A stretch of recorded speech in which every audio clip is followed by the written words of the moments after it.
感恩大慈大悲救苦救难广大灵感观世音菩萨摩诃萨，感恩恩师卢军宏台长。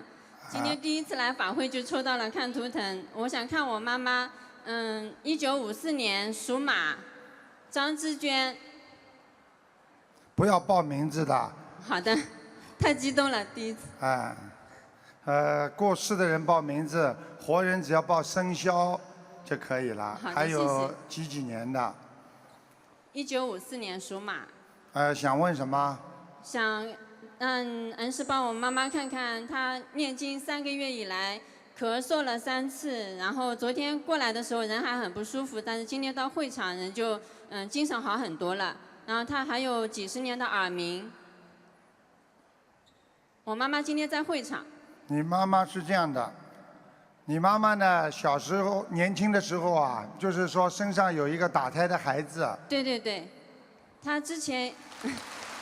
你妈妈呢，耳鸣，就耳朵2个耳朵听不清，实际上有1个耳朵还不错的，主要是一个右耳朵。对，右耳鸣比较严重，台长太神奇了。都看得见的呀。还有什么问题啊？就是我妈妈的咳嗽。你妈妈呢？现在呢，咳嗽呢，因为这是个老病，很多年了。我看她的这个咽喉气管里啊，这个地方非常的毛毛躁躁，就毛躁了。对，她一直有咽喉炎的。叫你妈妈每天要念消灾吉祥神咒49遍。好。好吗？好的。我妈妈的功课做得怎么样，台长？我很用功啊。对，她很精进的。很努力的。是的。那我妈妈念经的质量怎么样？我看她的身体上半面还是很干净的。因为我看她好像那个已经吃素了。对，她念经基本上是吃素的。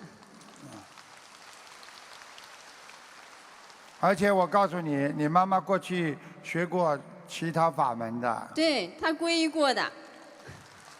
台长厉害吧？厉害，太厉害了。台长告诉你们啊，你们待会看下去吧，越来越很有意思的。感恩台长，感恩台长。我妈妈需要放生多少？台长，谢谢。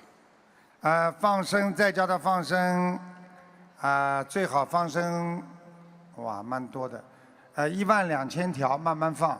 好的，好的。好吧。好的，谢谢台长。你们孩子对她还不错的，很孝顺她的。谢谢台长，谢谢台长。他藏了点钱，叫他以后拿出来放生啊，他比较心痛啊。对，他有退休金。谢谢，谢谢，谢谢大家。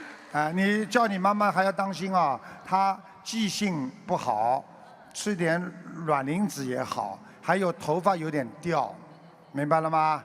对对对。